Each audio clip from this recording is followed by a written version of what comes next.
हे class 10 कैसे हैं आप सब? आई होप आप सब बहुत अच्छे हैं, मस्त हैं एंड सभी सेफ हैं गाइस। तो स्टार्ट करते हैं बेटा जी आज के सेशन को। एंड आज के सेशन में आप सिर्फ 5 मिनट में जानोगे कि आखिर जो ह्यूमन हार्ट है वो कैसे काम कर रहा है, कितने चैम्बर्स होते हैं, ऑक्सीजनेटेड ब्लड, डीऑक्सीजनेटेड ब्लड, ये होते क्या है, चलिए जानते हैं बिना देर करे। ठीक है, सबसे पहले अगर हम बात करते हैं ह्यूमन हार्ट की, तो भाई क्या करता है, हमारी पूरी बॉडी में ब्लड को पंप कर रहा होता है। ठीक है, and heart is a muscular organ which is composed of cardiac muscle. It is so small that it can fit inside an adult's wrist. The heart is a pumping organ which pumps the blood. अब आज के session में हम blood को नहीं जानेंगे क्योंकि हमें पता है कि भाई ब्लड भी 4 से मिलकर बना है, plasma, RBC, WBC and platelets. ठीक है, तो हमें पता है कि भाई ये क्या कर रहा है, ब्लड को पंप कर रहा है, कैसे कर रहा है वो जानेंगे। ठीक है, चलिए तो फिर आ जाते हैं फटाफट से। यहाँ पे हमें पता है कि भाई जो ह्यूमन हार्ट होता है वहां पे 4 चैम्बर्स है।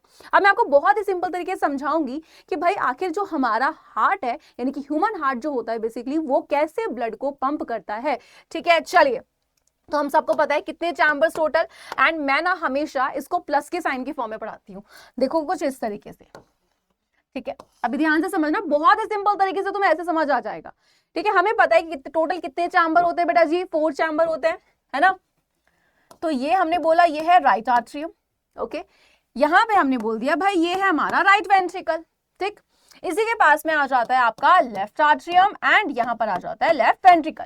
इतनी बात हर बच्चे को समझ आई। अब ध्यान से देखो आगे हमने क्या बोला कि भाई अब हमारी बॉडी में कैसा ब्लड है, एक है आपका ऑक्सीजनेटेड यानी कि ऑक्सीजनेटेड ब्लड, वो ब्लड होता है बेटा जी जिसमें ऑक्सीजन होती है। ठीक है, एंड डीऑक्सीजनेटेड ब्लड कौन सा होता है, जिसमें आपका कार्बन डाइऑक्साइड है। राइट, तो ब्लड से कार्बन डाइऑक्साइड को हटाना पड़ता है क्योंकि हमारी बॉडी की सेल्स को जरूरत होती है ऑक्सीजन की।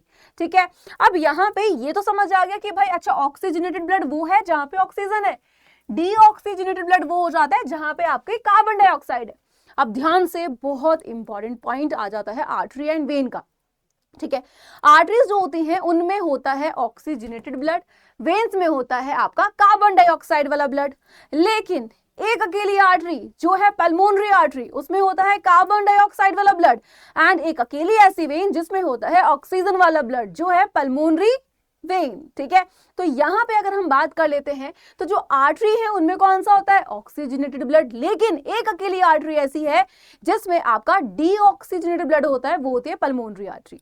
क्लियर, वेन की बात करते हैं, सभी वेन्स में आपका डीऑक्सीजनेटेड ब्लड होता है, लेकिन एक अकेली वेन ऐसी है जिसमें आपका ऑक्सीजन वाला ब्लड है एंड वो है पल्मोनरी वेन। ठीक है, अब ध्यान से देखेंगे तो हमारी बॉडी में भाई जो कार्बन डाइऑक्साइड वाला जो ब्लड होता है सबसे पहले उसको लेकर आया जाता है। कौन लेकर आती है, वेना कावा। ठीक है भाई, वो लेकर आई, ठीक है, किसको, कार्बन डाइऑक्साइड वाले ब्लड को।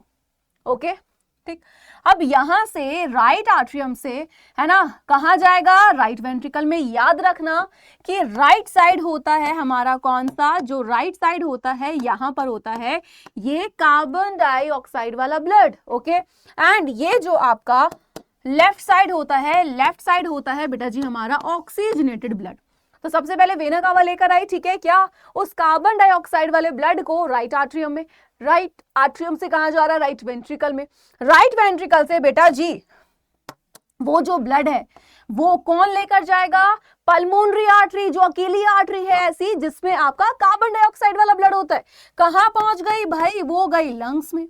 लंग्स ने क्या करा, यानी कि भाई यहां आया तो कार्बन डाइऑक्साइड वाला ब्लड था, लेकिन उसने क्या करा, ब्लड में से कार्बन डाइऑक्साइड को रिमूव किया एंड अब बन गया कैसा ब्लड, ऑक्सीजनेटेड ब्लड। अब यहां से इस ऑक्सीजनेटेड ब्लड को कौन लेकर जाएगा, वो लेकर जाएगी आपकी कौन, पल्मोनरी वेन, अकेली ऐसी वेन जिसमें ऑक्सीजन वाला ब्लड होता है। कहां लेकर आएगी, लेफ्ट आर्ट्रियम में, यहां से लेफ्ट वेंट्रिकल एंड फिर आयोटा हमारी बॉडी के एक एक पार्ट तक पहुंचाएगी। सिंपल सा, क्या किसी को कोई प्रॉब्लम हुई, बस यही कहानी यहां लिखी होती है। ये रहा आपका यहाँ पे right atrium, right ventricle, left ventricle ये रहा, एंड लेफ्ट आर्ट्रियम ये रहा, ये रही पल्मोनरी वेन, ये रहा आपका पल्मोनरी आर्टरी, ये रही आयोटा। सिंपल, देखा कितना इजी है, बस इन्हीं को आपको पॉइंट्स बना के लिखना है। तो बहुत ही सिंपल तरीके से मैंने पूरे 5 मिनट में आपको ये समझा दिया। अब यहाँ पे एग्जाम के लिए काफी ज्यादा ही इंपॉर्टेंट टॉपिक है, तो आप इसको छोड़ के तो गलती से नहीं जाओगे। एंड याद रखना लॉन्ग क्वेश्चन में आते हैं एंड इसका डायग्राम भी उतना ही इंपॉर्टेंट है, तो आपको बहुत अच्छे से करके जाना है, ठीक है। बाकी अगर कोई और टॉपिक डिफिकल्ट लगता है आपको, कोई भी टॉपिक आपको ना यहाँ पे ऐसा लग रहा है कि मैम बहुत ज्यादा डिफिकल्ट है ये, मुझे बताओ, मैं आपको बहुत ही ईजी तरीके से पढ़ा दूंगी, बहुत ही सिंपल तरीके से पूरा का पूरा टॉपिक क्लियर कर दूंगी, ठीक है, जैसे ये वाला किया है। तो मिलते हैं नेक्स्ट वीडियो में न्यू टॉपिक के साथ, तब तक bye bye and take care guys.